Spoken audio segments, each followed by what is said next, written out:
Hi, Air Signs, Gemini, Libra, Aquarius, Ascendant, Sun, Moon, Venus, Rising, and those cross-watching, welcome to your Tarot Love Messages. Today we're going to take a look at and see, we're going to explore the connection between you and the one who broke your heart. So we'll see what they've been up to, or we'll see if there's any hurt, remorse in their energy, or if there's like a chance or an opportunity to maybe come back together and maybe revisit things with one another. It is going to be a general reading, so please just keep that in mind. If you are after a personal tarot reading with myself, please feel free to reach out and inquire. I will list my email address just below the video here in the show notes section. Otherwise, guys, let's go ahead, give the cards a shuffle, and we'll see what they say for you here.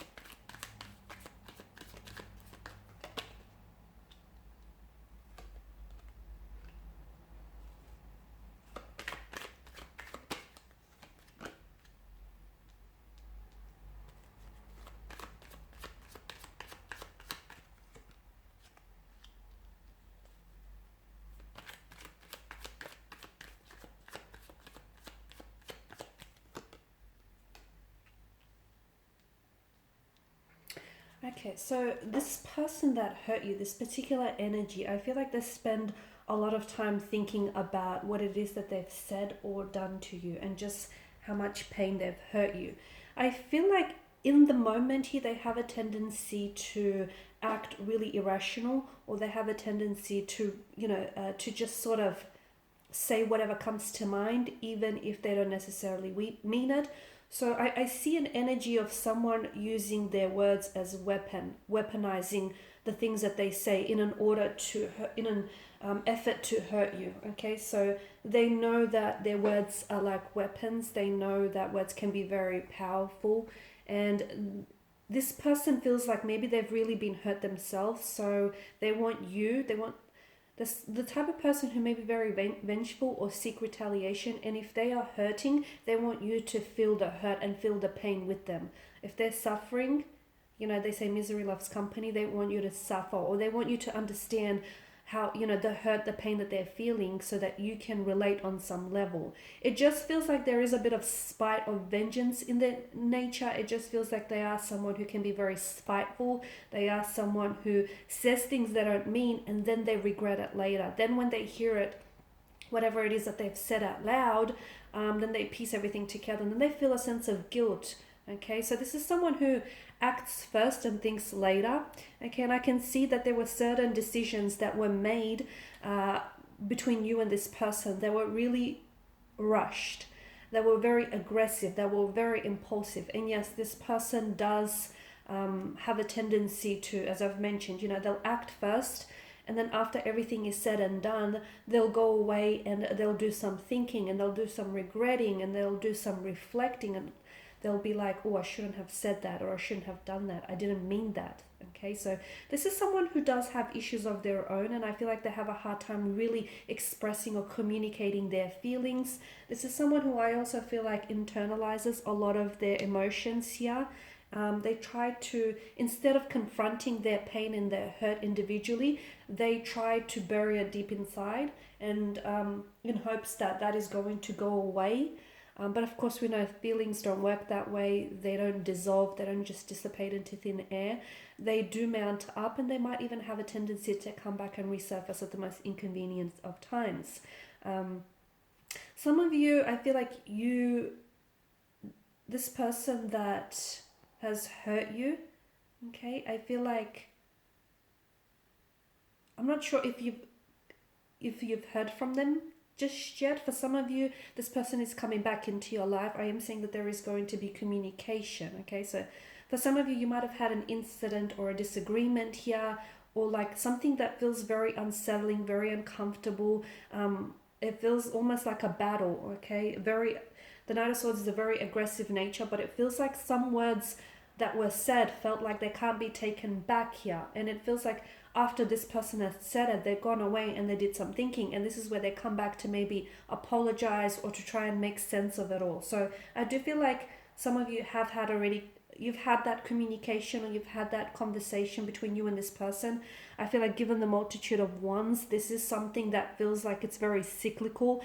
This is cyclical behavior that they're displaying. This is a bit of a behavioral pattern. It is negative, but it's something that you're kind of familiar with already, because they have a tendency to, verbally spit some very mean and hurtful things in the moment, but they don't mean it. They don't mean it, but they only say it because they're hurting, and they want to bring you down to that level, and they want you to hurt as well. So I feel like right now your person is doing a lot of thinking. This person that hurt you, this person that broke your heart, they're doing a lot of thinking, but it feels like they're not acting on anything. To me, it feels like there's a lot of emotional confusion in their energy. Maybe this person is not sure how the two of you can recover from this. Maybe this person is not sure whether you might still be interested in them or interested in pursuing something. I just feel like this person is really confused as well. They're like swimming. They're drowning in a sea of emotions here. And because we've mentioned that they don't really know how to deal with their emotions, so they're very overwhelmed. So right now, if they aren't communicating, or if they're silent and very withdrawn, they're just trying to process all of these emotions. I don't think they're going about it the right way though, because I feel like they are struggling here, because there's such, the moon card depicts such confusion, uncertainty, illusion, deception, right? So I feel like they're trying to avoid destructive actions in trying to find an outlet for their emotions, but I feel like there could potentially be indulging in some kind of abuse here. So they might try and drink their sorrows to not feel anything at all. They might be taking some substance. They might just do or indulge in things to try and numb their pain. It feels like they're sort of leaning on extreme responses to their emotions. So I don't think they're not necessarily in a good place emotionally and mentally. There is a lot of confusion and a lot of uncertainty here in their energies as well. And it does feel like when things go wrong for this person, they go into a very dark place, or their energy can get a little bit volatile. They can experience some self-hatred. Like they could be really the things that they're doing are obviously, like for example, if they are drinking, or if they are indulging in a substance, or whatever it is that they're doing, it feels like this is sort of a response that comes from anger, that comes from hurt. And instead of confronting where that is stemming from, they're kind of trying to move away from it, but they're not doing it in the right way, right? So I feel like their emotions can really go to a dark place, and I feel like right now they are struggling. They do want to reach out and communicate with you, but they're scared that it's only going to go back to that particular event or incident that happened between the two of you, or it's only going to result in argument and disagreement. So this is why I feel like they're giving you and themselves some space, more specifically some mental space, just to really think about things here. There's not a lot of awareness of their feelings in their energy. Like they're having a hard time identifying their feelings here.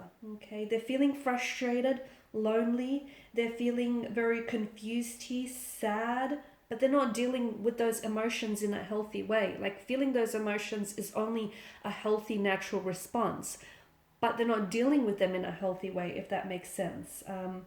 Emotional intelligence is rare, okay, and in part it is defined by someone who is able to identify their emotions, pinpoint what they're feeling here, okay, but emotionally intelligent people become that way over time. It's not like people are born with it, okay, it's once you experience a certain emotion, you're in a better position to accept it and do something about it. But this person, rather than experiencing those emotions, this person tries to drown those emotions, if you get what I mean here.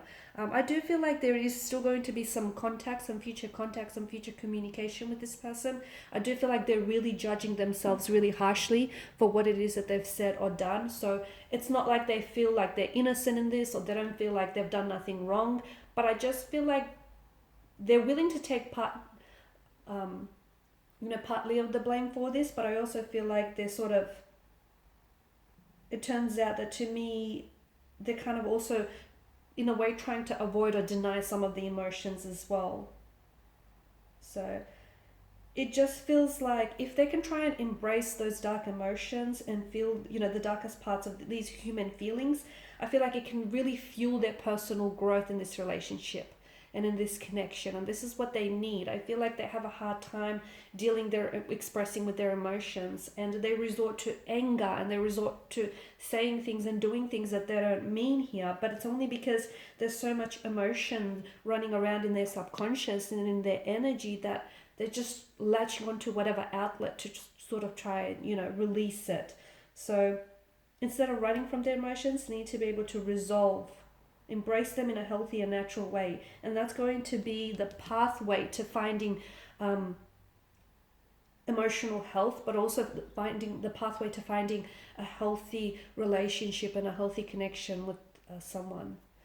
Alright guys, and these are your messages. Thank you as always for watching and listening. Please show your support by liking, sharing, subscribing. For those of you interested in a personal reading, feel free to connect. Otherwise, bye for now.